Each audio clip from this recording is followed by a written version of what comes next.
Hey everyone, welcome back to Poplar Preparedness.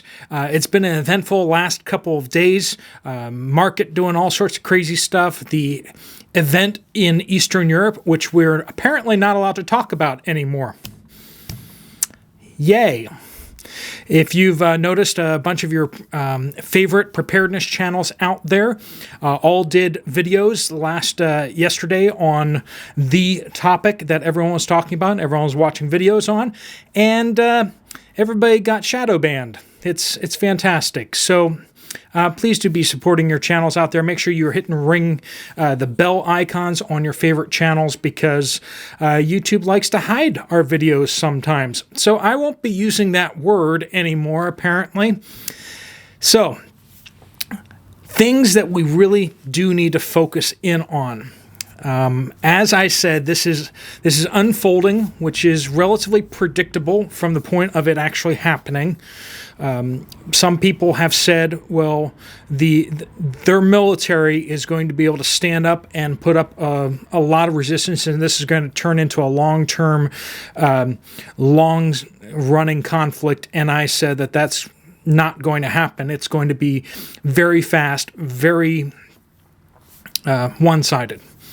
It's going to end up probably taking a week to maybe 2 weeks, depending on what the goals are. If they're just basically trying to bring the end to the government or to just take a certain amount of territory, that may be accomplished in the next number of days. If that's not the case and they are looking to grab the whole country, which they said is not technically their goal, but who's to say at this point, that may take all of a week or maybe 2 weeks at the longest. This thing is happening very, very quickly, and it will be over, and in some respects, it kind of already is over. The government there is already talking about handing out weapons to random people on the street. That just kind of gives you an idea of how desperate the situation is. When you hand out guns to untrained people and tell them to attack trained military personnel, that just doesn't go well. All that to say is that the situation over there is not going to be won by, if you're in the West, people that are on our side of things.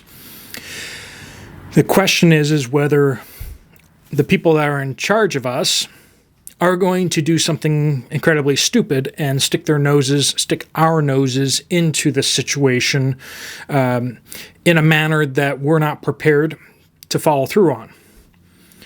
In that case, some people have started speculating the possibility that we may execute cyber attacks. There's a lot of sanctions going on right now, and I would not be surprised if they hit back on those financial warfare tactics. There's a possibility that while they can't impose sanctions on the Western countries, they can do some things to really hurt the Western countries, like drive the price of oil up, which is kind of already happening. But they can also meddle with our markets. They can really mess up our markets, and I'm not talking about just stocks going up and down. I'm talking about some serious structural things in our markets that they could go after. There's a lot of manipulations that are used to peg the U.S. dollar and to keep the Federal Reserve safe.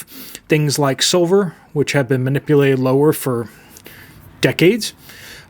If those pegs were to break, that could cause serious structural damage to the entire financial system of the West. Also, bypassing the dollar and creating separate payment methods, which Russia has already been working on as it is. All that to say, if we use cyber warfare against them, there's a good chance that they may do that right back to us. And my question is how long will it take all the snowflakes in the United States to melt once their power gets turned off? How long is it going to take all the snowflakes in Canada to melt when their power gets turned off? Or the UK or Australia? Now, if you're sitting on a farm or you're sitting out in the country somewhere, you go, yeah, power goes out here. Not in the city. In the city, it doesn't go out for very long. And if it does, they just go to restaurants instead. If we're talking about systemic attack on the U.S. power grid or natural gas or gasoline supplies or even supply chain, we already have one very large air freight company that has already suffered what appears to be a cyber attack, and their systems have been offline, and that's a huge, huge deal. If we have more companies having that same issue, supply chain could quickly unravel from this point, or utilities could cease to function. So, what do we need to be doing right now? Well, first thing is that fertilizer is already gone. Fertilizer prices are through the roof, and they're going to keep going up. That means that, well, we'll get into that. Fertilizer up. Also, things like energy. Energy is up, of course, because a lot of energy comes from those countries. And getting back to that cyber attack scenario, the thing that we need to be prepared for is power outages, long-term power outages. Are you ready? If someone were to flip the switch, cyberly speaking, and your power were to go out, are you ready? Are your systems ready? Are you topped up? Are you protected? Because that right now, I think, is a very real possibility. That's something that we all need to think about and get. If there's some things that you can do tonight or today, please do that. If you can top up some power banks, if you have a battery supply, top those up.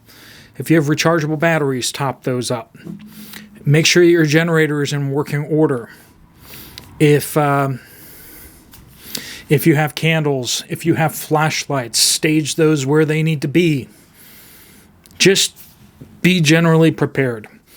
It doesn't mean you have to turn your whole house into ready for power to go out, and waiting by the hour for it to go out. No, just you should be ready for the power to go out anytime. And I'm just saying, make sure that those things that you have ready or that you plan to have ready, get those ready now, because power may go out. What about your fridge? What about your freezer? Do you have plans to cool those things? Do you have plans to what to do when the power goes out with that? Are you going to keep them closed? Are you going to start the timer? Do you have something to time it with before you need to kick on that generator to get the temperature in those fridge and freezers down? All right, that is something we need to be thinking about. Also, if cyber attacks happen, will you have access to money? Probably not. Do you have cash? Do you have currency in your house where you can access it? You need that. If you can go to the bank today, do that. If you have money in there, you might want to pull some out. Given what's happened north of the border, you might want to pull it all out. I don't know. You do you. So let's get over to that fertilizer issue. While cyber attacks are a very real possibility right now, I would say that the fertilizer shortage is not a likely thing. It's already happened. It's already done. It's just getting worse now. Nowadays, one professional farmer feeds on an average 155 people. They do that through herbicides, right, to get the weeds out. They do that through pesticides to keep the bugs off, and they do that through fertilizer. Guess what they're having a hard time finding right now? That's right, all three. They're having a hard time finding all three of those things, and fertilizer is getting way worse. So, all that to say is that, on average, the farmer in the United States this year may make half as much food. If they can suddenly only support 75 people, we are looking at needing several million Americans to start farming this next year, and to do so very efficiently. Is that going to happen? No, that's not going to happen. So if that's not going to happen, then how are we going to feed all the people? And the simple answer is we're not going to feed all the people. When Canada decided to crack down on the folks in their trucks, right, they had to suddenly put out an order. Canadian Prepper shared that. They had to put out a panicked order to get MREs.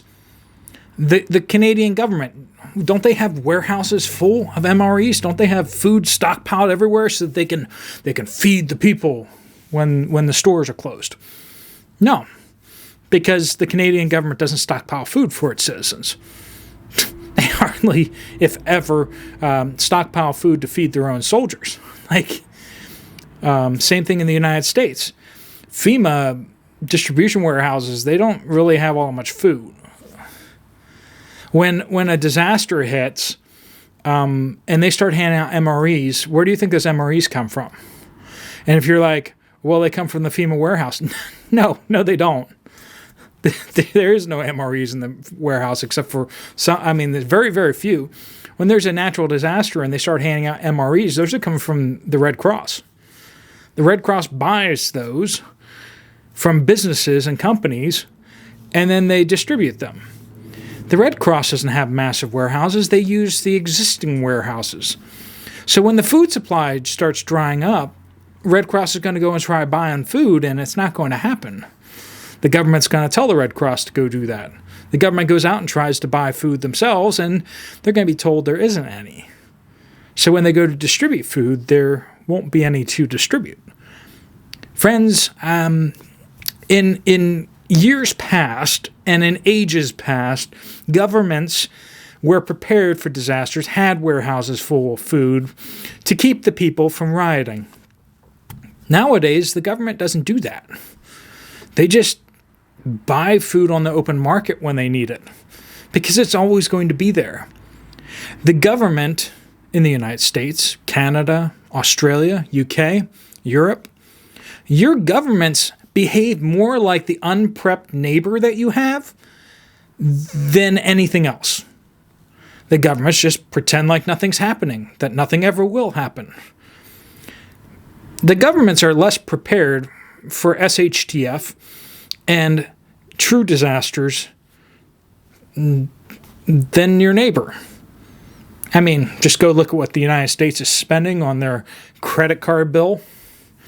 I mean, just the fact that if you can take out a loan, an unsecured loan, for 130% of your wages for a year, that would be crazy, wouldn't it? But hey, the United States government does it, and all the other countries' governments do it as well. So, all that to say, the food shortage is inevitable at this point. How long will it take to unfold? It may take a little bit of time. There's a reason why a country across the sea has been stockpiling food. And yes, 40% of the world's wheat comes from 2 countries. And yes, they're shooting at each other right now. That's why wheat prices are going through the roof right now, along with natural gas prices, along with oil prices. There's a lot of things going straight up right now. People are starting to realize that having stock in a company that doesn't make any money is not really worth anything.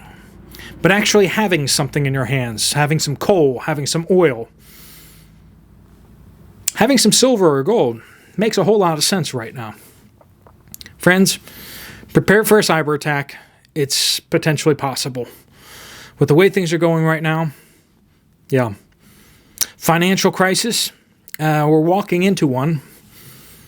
It doesn't mean that the market's not going to go up at this time. It could go up, could go down. That's how these kind of markets go. But generally, I'd say it's probably generally going down over the long haul. That's not financial advice. That's my gut. My gut and my financial sense speaking. And the food crisis is on its way. Please stock up for your friends, your family, you. We're going to be presenting some options coming up on what you can do to prepare. There's a bunch of videos that I've already done. There's a bunch of videos that other channels have done. But please take action. Please get ready. I want to see as many of you come through this crisis as possible. I want to see as many human beings come through this crisis as possible. I hope nobody does anything stupid in the next little bit. Somebody's already done something pretty clearly stupid, but hopefully no one will follow suit.